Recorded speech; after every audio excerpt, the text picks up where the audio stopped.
राधे मित्रों, मैं आचार्य मीतू गर्ग। आज मैं बात करने वाली हूँ गुरु बृहस्पति के बारे में। गुरु बृहस्पति कर्क राशि में 11 नवंबर को शाम को 6:31 पर वक्री हो रहे हैं और ये लगभग 4 दिसंबर को रात को 8:31 पर वक्री अवस्था में ही मिथुन राशि में प्रवेश कर जाएंगे। देखिए, वक्री होने का मतलब हम हमेशा ही समझते हैं कि उल्टी चाल चलना। बेसिकली जो भी ग्रह है वो उल्टी चाल नहीं चलते हैं, लेकिन हाँ, उनकी चाल में थोड़ा सा फर्क आ जाता है। वो थोड़ा सा धीरे चलने लगते हैं, कभी तेज चलने लगते हैं, कभी स्लो चलते हैं। उनकी चाल ढाल में फर्क आ जाता है। जब फर्क आता है तो हम सभी के जीवन में भी फर्क आता है। देखिए, जो गुरु बृहस्पति हैं वो हमें फाइनेंस देते हैं, हमें आध्यात्म देते हैं, हमें शिक्षा देते हैं, हमें मंत्रोच्चारण देते हैं, हमें शेयर मार्केट देते हैं, हमें बैंकिंग की अवस्थाएं देते हैं। ये सभी चीज़ें हमें गुरु बृहस्पति द्वारा ही मिलती है। लेकिन अगर गुरु बृहस्पति वक्री हो गए हैं तो डेफिनेटली सभी चीज़ों में फर्क आएगा। कभी किसी को बहुत अच्छा मिलेगा तो कभी किसी के जीवन में बहुत ज़्यादा उतार चढ़ाव आएंगे। तो इसीलिए हम जानेंगे कि सभी 12 राशियों पर इस वक्री गुरु का क्या प्रभाव पड़ने वाला है, कैसा रहने वाला है लगभग 1 महीना सभी 12 राशियों के लिए। तो चलिए जानते हैं सबसे पहली राशि मेष राशि से। मेष राशि वालों के लिए ये वक्री जो गुरु है, ये समय थोड़ा सा मिला जुला रहने वाला है। आपके कार्य में आपको सफलता तो मिलेगी, लेकिन रुक रुक कर मिलेगी। हर कार्य में अड़चन आने के योग भी बनते हुए दिखाई दे रहे हैं। हो सकता है वक्री अवस्था के कारण आपके ऊपर कार्य क्षेत्र में काम का दबाव बहुत अधिक बढ़ जाए, जिसके कारण आपका कोई मतभेद आपके सहभागियों के साथ हो सकता है। व्यापार की बात करें तो मुनाफा तो होगा ही होगा, लेकिन अगर आप सोच समझकर खर्च नहीं करेंगे तो नुकसान भी हो सकता है। अब वित्तीय जीवन की अगर हम बात करें, धन हानि के योग भी नजर आ रहे हैं। इसलिए अपने खर्चों पर नियंत्रण रखने की अति आवश्यकता है, अन्यथा आपको समस्याएं आ सकती हैं। निजी जीवन में भी आपको शांत रहने की जरूरत है। जीवन साथी के साथ मतभेद कम से कम करें। बच्चों के प्रति अपना प्यार बनाए रखें और उन्हें दिखाएं, उन्हें जताएं कि आप उन्हें कितना प्यार करते हैं। अपने पार्टनर पर भरपूर विश्वास रखिए, यकीन रखिए वो आपके साथ कोई भी धोखा नहीं दे रहे हैं, आपके प्रति वो समर्पित भाव से रहते हैं। और स्वास्थ्य की बात करें तो आंखों में जलन आपको दिखाई दे सकती है, आपके दांतों में भी दर्द बना रह सकता है। आपको क्या करना है इस दौरान? ओम गुरुवे नमः का कम से कम रोज 21 बार आपको जाप करना है। हमने बात की मेष राशि की, अब हम बात करते हैं अगली राशि यानी कि वृष राशि की। वृष राशि में इस समय अवधि में आप लाभ की जो अपेक्षा करते आ रहे हैं वो प्राप्त तो होगा, लेकिन थोड़ा देरी से प्राप्त होगा। कोई बात नहीं, इसमें आपको भला ही है कि मिल तो रहा है ना। कम से कम आपको अपनी बातचीत करते समय सावधान रहने की जरूरत है। अगर नहीं रहेंगे, दूसरों पर भरोसा एकदम से कर देंगे तो आपके लिए नुकसान भरा हो सकता है। अब व्यापारियों के जो गलत रणनीति है, जो व्यापारी वर्ग है, अगर गलत आप कोई निर्णय लेते हैं तो आपको उसका खामियाजा भुगतना पड़ सकता है, आपको मुनाफा नहीं मिलेगा। धन के मामले में बहुत अच्छा समय नहीं है। धन आएगा तो सही, लेकिन उतना आएगा कि आपको कमी नहीं होगी, लेकिन आप बचा नहीं पाएंगे। अपने पार्टनर के प्रति समर्पण भाव रखें, उन्हें अपने शब्दों से क्षति ना पहुंचाएं, उन्हें टॉर्चर ना करें, अपने रिश्तों को समय दें, मूल्य दें। अपने जीवन साथी के साथ क्वालिटी टाइम जरूर जरूर बिताएं आप। स्वास्थ्य के क्षेत्र में देखा जाए तो भाई बहनों की सेहत बड़ी खराब होती हुई नजर आ रही है, जिस पर आपका मैक्सिमम पैसा खर्च हो सकता है। थोड़ा ध्यान रखें। क्या करना है वृष राशि वालों को? वृष राशि वाले शनिवार के दिन जाएं पीपल के वृक्ष पर और संध्या काल में जाएं और वहां पर सरसों के तेल का एक दिया जलाकर आए। ये आपको हर शनिवार करना है। आप देखिएगा आपको इसमें लाभ की प्राप्ति होगी। अब हम बात करते हैं अगली राशि यानी मिथुन राशि की। मिथुन राशि के लिए गुरु जब वक्री होंगे तो उस दौरान आप अपने दोस्त खो सकते हैं। आप किस छवि उन अपने दोस्तों के सामने खराब हो सकती है। इसलिए आप चिंता में आ सकते हैं, लेकिन चिंता ना करें, ये आपके लिए अच्छा ही होगा। करियर के क्षेत्र में उच्चाधिकारियों के साथ कोई समस्याएं नजर आ रही हैं। जो भी बातचीत करें बहुत सोच समझ कर ही करें। व्यवसाय अगर आप करते हैं तो बिजनेस में बहुत ज़्यादा कंपटीशन देखने को मिल सकता है। इसके लिए आपको अपनी व्यापारिक रणनीतियों को बनाने की ज़रूरत है। अगर आप रणनीतियों को बनाते हुए कार्य करते हैं तो आपके लिए ये समय बहुत ही ज़्यादा लाभदायक हो सकता है। धन के मामले में उतार चढ़ाव की स्थितियां नजर आ रही हैं। योजना बनाकर चलेंगे, आपके लिए फायदेमंद रहेगा। निजी जीवन में ध्यान रखें, निजी जीवन में अपने शब्दों पर नियंत्रण रखें। अगर आप शब्दों पर नियंत्रण नहीं रखेंगे तो आपसी मतभेद हो सकते हैं जीवन साथी को लेकर, पारिवारिक माहौल आपका बिगड़ सकता है, बच्चों के साथ आपके संबंध खराब हो सकते हैं, माता पिता के साथ आपके संबंध खराब हो सकते हैं। ध्यान रखिए। सेहत के मामले में अपनी डायबिटीज पर यानी कि शुगर पर ध्यान देने की ज़रूरत है, नहीं तो आपको इंसुलिन के इंजेक्शन भी लेने पड़ सकते हैं। अब आपको करना क्या है मिथुन राशि वालों को, बुधवार को आप गाय को हरा चारा खिलाएं। कोई गाय आसपास नहीं दिखती है तो आप गौशाला जाइए, वहां जाकर आप गाय को हरा चारा खिलाइए। अब बात करते हैं अगली राशि कर्क राशि की। कर्क राशि में जो गुरु वक्री होने वाले हैं उसकी वजह से आपको बहुत सारे वो समय मिल सकता है, बहुत सारी अपॉर्चुनिटीज मिल सकती हैं, लेकिन आपके आलस की वजह से आप सभी अपॉर्चुनिटीज को खो सकते हैं, जिसके कारण आपको नुकसान उठाना पड़ सकता है। आपके करियर के क्षेत्र में औसत परिणाम मिलने की संभावना है। मुमकिन है कि जो आपको काम दिया गया है वो आप अच्छे से ना कर पाए, जिस वजह से कोई निराशा हाथ लग सकती है। व्यवसाय अगर आप करते हैं तो उसमें आपके ऊपर बहुत ज़्यादा दबाव बना रहेगा। मुनाफा कमाने के लिए भरपूर मेहनत करेंगे।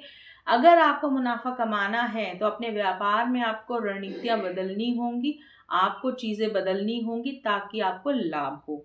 वित्तीय बात करें तो बृहस्पति कर्क राशि में होने के दौरान आपको धन लाभ होने के आसार नजर आ रहे हैं। अपने जो प्रयास कर रहे हैं उस पर भरोसा रखें, आपको बिल्कुल लाभ होता हुआ दिखाई दे रहा है।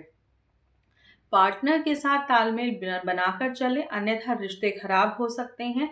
अगर तालमेल बनाकर चलेंगे तो खुशियां बरकरार रहेंगी, भरपूर फायदा आपको हो सकता है।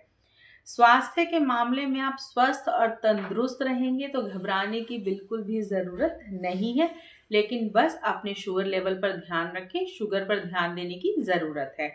अब करना क्या है, सोमवार के दिन शिवलिंग पर जल अर्पित करें, सादा जल अर्पित करें, जिससे आपको लाभ मिलेगा।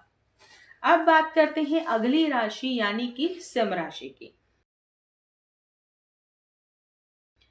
सिंह राशि वालों के लिए इस दौरान आध्यात्मिक कार्य में आपकी रुचि रह सकती है। इससे आपको उच्च धन लाभ मिलने की भी संभावना है। आपको आध्यात्मिक यात्राएं भी करनी पड़ सकती हैं, जो कि आपके लिए बहुत ही ज्यादा लाभदायक रहेंगी। करियर के क्षेत्र में या काम के सिलसिले में आपको अधिक यात्राएं करने के योग बने हुए हैं। हालांकि ये यात्राएं आपके लिए ज्यादा अनुकूल नहीं होंगी, बट कहीं ना कहीं इन यात्राओं से आपको अपने कार्य क्षेत्र के लिए कुछ सीखने को जरूर मिलेगा और आपका आत्मविश्वास भी बढ़ेगा। व्यापार अगर आप करते हैं तो व्यापार के लिए आपको बहुत ज्यादा, अगर रणनीति ना बनाकर चलेंगे तो आपको नुकसान हो सकता है। और अगर कहीं ज्यादा इन्वेस्ट कर देते हैं, वो भी ये समय आपके लिए सही नहीं है, तो इन्वेस्ट ना करें। अपने प्रतिद्वंदियों से उलझे ना, अपना जो काम कर रहे हैं अपना वही काम करते चलें। वित्तीय जीवन में शेयर बाजार और सट्टा नहीं बोलूंगी, बेसिकली शेयर बाजार से मुनाफा होने के योग हैं। कोई बड़ी डील आपको हाथ लग सकती है या जो निवेश किया हुआ है उससे भी आपको लाभ मिल सकता है। निजी जीवन में आपको सुख और खुशियां मिलती हुई नजर आ रही हैं।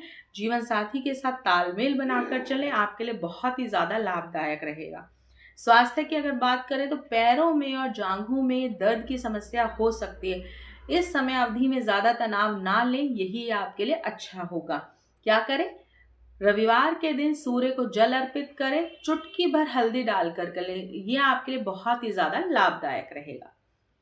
अब बात करते हैं अगली राशि की, कन्या राशि की। भी कन्या राशि वालों के लिए अगर गुरु वक्री अवस्था में आ गए हैं तो कैसा जाने वाला है। कन्या राशि वालों के लिए बृहस्पति यदि वक्री अवस्था में आ गए हैं तो आपके दोस्त और सहयोगी बन सकते हैं।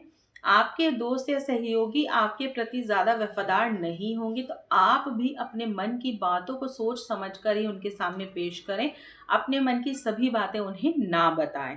करियर के क्षेत्र में लगन और उत्साह के साथ यदि आप कार्य करते हैं तो आपको बहुत अच्छे परिणाम मिलेंगे।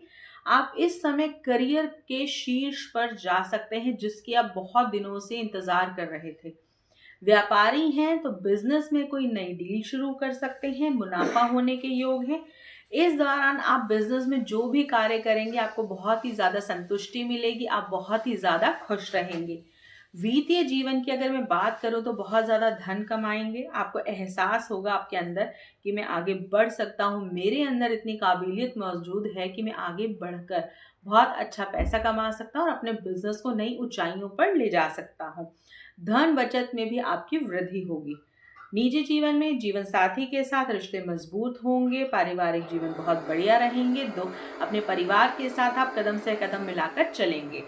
स्वास्थ्य के मामले में अधिक ज्यादा दिक्कतें नहीं नजर आ रही हैं। अब आपको करना क्या है, बुधवार के दिन गाय को एक रोटी पर गुड़ रखकर खिलाएं। ये आपको करना है। ऐसा करने से आपकी जो बंद किस्मत जो थोड़ी बहुत भी है वो भी एकदम खुल जाएगी। अब बात करते हैं अगली राशि तुला राशि की। भाई तुला राशि के लिए क्या कहने वाले हैं गुरु भगवान। देखिए, कार्यों को अधिक पेशेवर तरीके से जो आप करते हैं उसमें थोड़ी सी सावधानी बरतें। अपने प्रयासों में आपको उतार चढ़ाव देखने को मिल सकता है। करियर के क्षेत्र में आपके ऊपर काम का दबाव बहुत अधिक बना रहेगा, इसलिए बृहस्पति जब कर्क राशि में वक्री अवस्था में हो गए तो आपको सावधान रहने की जरूरत है। आपको हो सकता है नौकरी बदलने की भी उम्मीद करें। नौकरी बदलने की आपको इच्छा, अगर कोई अच्छी जगह मिले तो ही आप नौकरी बदलिएगा, अदरवाइज नहीं बदलिएगा। व्यापार क्षेत्र में अगर आपको लगेगा कोई नई डील आपको मिल रही है तो बहुत सोच समझ कर करें। ये भी पॉसिबिलिटीज हैं कि पूरे कार्य हो गए हैं, सारे पेपर्स बन गए और आपकी डील ना बन पाए। तो हो सकता है इस समय आपका भाग्य थोड़ा सा कम साथ देता हुआ दिखाई दे रहा है। आपकी लापरवाही की वजह से आपको धन हानि की भी समस्या हो सकती है। ध्यान ना देने की वजह से आपको नुकसान का सामना भी करना पड़ सकता है। निजी जीवन में खुशियां और सुख शांति बनाए रखने के लिए अपने पार्टनर के साथ बड़ा अच्छा तालमेल बनाकर चले, तभी आपके लिए फायदा होगा। सेहत की बात करें तो घुटनों, जोड़ों और कंधों से संबंधित आपको दर्द की समस्या हो सकती है। डॉक्टर से कंसल्ट जरूर करें। और अब सर्दियां शुरू हो गई हैं, व्यायाम करना भी आरंभ कर दीजिए। अब आपको करना क्या है, शुक्रवार के दिन अपने घर के मुख्य दरवाजे पर एक देसी घी का दिया जलाएं, जिससे आपकी जितनी भी धन संबंधित समस्याएं हैं या स्वास्थ्य संबंधित समस्याएं वो सभी दूर हो जाएंगी। अब बात करते हैं अगली राशि की, यानी कि वृश्चिक राशि। इस समय अवधि में आपको भाग्य का साथ मिलता हुआ नजर आ रहा है। आप प्रगति करेंगे, अपनी काबिलियत के हिसाब से आपको मुनाफा भी होगा। आपको सूझबूझ और अच्छा काम में रुचि रखने की वजह से मान सम्मान भी मिलेगा। आपको कार्य क्षेत्र में आपको हो सकता है प्रमोशन भी मिल जाए। इसके अलावा आपके अंदर लीडरशिप क्वालिटी भी रहेगी। इस दौरान हो सकता है किसी प्रोजेक्ट को लीड करें। ये अगर आप व्यापार करते हैं तो बहुत शीर्ष पर जा सकते हैं। आपको व्यापार में मुनाफा होगा। बड़ा अच्छा आपका भाग्य आपको साथ दे रहा है। वित्तीय जीवन में भी धन लाभ होने के संकेत नजर आएंगे आप, लेकिन फिर भी सोच समझकर खर्च करें, धन को समझदारी से खर्च करें। अपने पैसों को बचत करने पर भी आप जरूर ध्यान दें। निजी जीवन में जीवन साथी के साथ भी आपके लम्हे खुश रहने वाले हैं। आप दोनों का रिश्ता बहुत मजबूत होगा। स्वास्थ्य के मामले में सलाह दी जाती है कि इस वक्त पैसों को संभाल कर रखें, अन्यथा आपके पैसे बहुत खर्च हो सकते हैं। और पिता के स्वास्थ्य का ध्यान रखें, नहीं तो पिता के स्वास्थ्य के लिए आपका जो बचत किया हुआ धन है वो बहुत खर्च हो सकता है। क्या करना है, मंगलवार के दिन हनुमान जी के पास जाइए, देसी घी का उनको दिया जलाइए, उनके चरणों से लेकर सिंदूर अपने माथे पर जरूर लगाएं। अब बात करते हैं अगली राशि की, यानी कि धनु राशि। धनु राशि के लिए आपको की सुख सुविधाओं में कमी होती हुई नजर आ रही है। आपको अपने परिवार को लेकर चिंता हो सकती है। आपको अपने प्रयासों में हो सकता है सफलता ना मिले। करियर के क्षेत्र में नौकरी का जो दबाव दबाव है वो आप पर बढ़ सकता है। अच्छी सफलता पाने के लिए देखिए योजना बनाकर तो आपको चलना ही होगा। व्यापार की अगर मैं बात करूं तो पैतृक संपत्ति से हो सकता है आपको लाभ मिले। इससे अच्छा आपको मुनाफा होगा। जो भी आप व्यापार करते हैं बड़ा सोच समझ कर आगे इन्वेस्ट करें। अगर आप सोच समझ के इन्वेस्ट करते हैं, बड़ा रिसर्च करके इन्वेस्ट करते हैं तो उसमें आपको फायदा हो सकता है। वित्तीय जीवन में आपको थोड़े से नुकसान होने की आशंका है। अपनी योजनाओं को बेहतर बनाएं, इससे लाभ मिलेगा। जीवन साथी के साथ तालमेल ना बैठने के कारण झगड़े हो सकते हैं, मतभेद दिखाई दे रहे हैं। थोड़ा सा समय बिताइए जीवन साथी के साथ ताकि ये झगड़े सुलझ जाएं। सेहत के मामले में हो सकता है आपको इम्यूनिटी की प्रॉब्लम हो, आपको लेथार्जिक महसूस करें, आप पूरा दिन आपको लगे कि मैं थक गया हूँ या थक गई हूँ। थोड़ा सा ध्यान रखिए, मल्टीविटामिन लीजिए, अपनी सेहत का ध्यान रखें। शुक्रवार के दिन परफ्यूम का इत्र का उपयोग करें। घर में कोशिश करें कि खीर बनाएं और सबके साथ बैठकर खाएं। अब बात करते हैं अगली राशि यानी कि मकर राशि की। इस समय दोस्तों को लेकर मन में आपके कुछ असुरक्षा की भावना रह सकती है। आपके हाथ से कई अवसर छूट सकते हैं। आपको अपने जीवन को लेकर योजनाएं बनाने की सख्त आवश्यकता है। करियर के क्षेत्र में आपको अधिक यात्रा करनी पड़ सकती है। काम करने के तरीके में आपको बदलाव लाने की ज़रूरत है और यहाँ भी आपको योजना बनाकर ही चलना होगा। और अगर आप व्यापार करते हैं तो प्रतिद्वंदियों से अधिक दबाव मिलने की वजह से आपको जो मुनाफा होने वाला था उसमें भी अड़चने आती हुई नजर आ रही हैं, तो ध्यान रखें, संभल कर चलें। वित्तीय जीवन में बृहस्पति कर्क राशि में वक्री होने के कारण आपको लाभ तो मिलेगा लेकिन खर्चे भी आपके उतने ही बड़े रहेंगे, जिससे आपको आगे खर्चों ज़्यादा करने की वजह से मुश्किलें आ सकती हैं। निजी जीवन में अहंकार की समस्याओं से बचने की ज़रूरत है, नहीं तो पार्टनर के साथ आपका रिश्ता खराब हो सकता है। इस वजह से घर में खुशियों का माहौल कम रहेगा। स्वास्थ्य की बात करें तो जीवन साथी के स्वास्थ्य पर खर्च करना पड़ सकता है। उनके स्वास्थ्य की ध्यान रखें और आपको खांसी होने की आशंका है। क्या करना है? शनिवार के दिन गरीब लोगों को अन्न का दान करें, जिससे आपको उनकी दुआएं मिलेंगी और जितनी भी परेशानियां हैं वो दूर होंगी। अब बात करते हैं अगली राशि कुंभ राशि की। कुंभ राशि वालों के लिए हो सकता है अपनी जरूरतों को पूरा करने के लिए आपको लोन लेना पड़े। करियर के क्षेत्र में आपके कार्यस्थल पर आपको लगभग मिलीजुली खुशी मिलेगी, संतुष्टि मिलेगी। आपके सहकर्मी आपसे आगे निकल सकते हैं, इस वजह से भी आपको चिंता हो सकती है। व्यवसाय यदि आप करते हैं तो बिजनेस में अच्छा मुनाफा कमाने के लिए नई स्ट्रैटेजी की ज़रूरत है, जिसे आप बनाइए। वित्तीय जीवन में पैतृक संपत्ति, लोन या अन्य किसी स्रोत से आपको धन लाभ होता हुआ नजर आ रहा है। इससे आप पूरी तरह से संतुष्ट नहीं होंगे, आपको लगेगा अरे मुझे कम मिला है, बट ऐसा नहीं है। निजी जीवन में खुशियां आपकी थोड़ी सी गायब रहेंगी। इस समय आपको बेकार की चिंताएं डरा सकती हैं। स्वास्थ्य के मामले में आंखों और दांत दर्द की समस्या आपको तंग कर सकती है। डॉक्टर को जरूर दिखाइए। क्या करना है? शनिवार के दिन किसी गरीब को मीठा दान करिए, उससे आपको लाभ होगा। अब बात करते हैं आखिरी राशि यानी कि मीन राशि की। मीन राशि के लिए भविष्य और प्रगति के बारे में आप सोच सकते हैं। आपके मन में भविष्य को लेकर असुरक्षा की भावनाएं पनप सकती हैं और चिंता हो सकती है, लेकिन आप आध्यात्मिक दृष्टिकोण से देखें तो आप इस दिशा में आगे बढ़ सकते हैं। करियर के क्षेत्र में आपके ऊपर बहुत ज्यादा दबाव बना रहेगा। अच्छे अवसरों और संतुष्टि के लिए आप नौकरी बदलने के लिए भी सोच सकते हैं। अगर आप व्यवसाय करते हैं तो आपको इस समय मुनाफा होगा, लेकिन बेकार की चीजों में खर्चा ना करें। वित्तीय जीवन में लाभ और खर्चे दोनों साथ साथ बने रहेंगे, लेकिन आपको सलाह दी जाती है कि बचत का भी ध्यान रखा जाए। निजी जीवन की बात करें तो इस समय ना तो आप पूरी तरह से खुश रह पाएंगे, ना ही आपको कोई बड़ी चिंता सताएगी। मिला जुला सा माहौल रहेगा, जीवन साथी के साथ आपको ज्यादा समय बिताने की इस समय जरूरत है। स्वास्थ्य के मामलों में देखा जाए तो बच्चों की सेहत पर हो सकता है आपको पैसे खर्च करने पड़े। आपकी संतान को कोई जुकाम खांसी हो सकती है, कोई 12 महीने वाला आपको उसको फीवर हो सकता है, उस पर आपको ध्यान देने की जरूरत है। अब करना क्या है मीन राशि वालों को, बृहस्पतिवार के दिन गुरु बृहस्पति के मंत्र का जाप करें। ओम गुरुवे नमः मंत्र का कम से कम 108 बार जाप करें, इससे आपको लाभ मिलेगा। तो हमने बात की है गुरु बृहस्पति वक्री अवस्था में जो हो गए हैं, इस वजह से सभी 12 राशियों पर क्या प्रभाव पड़ेगा।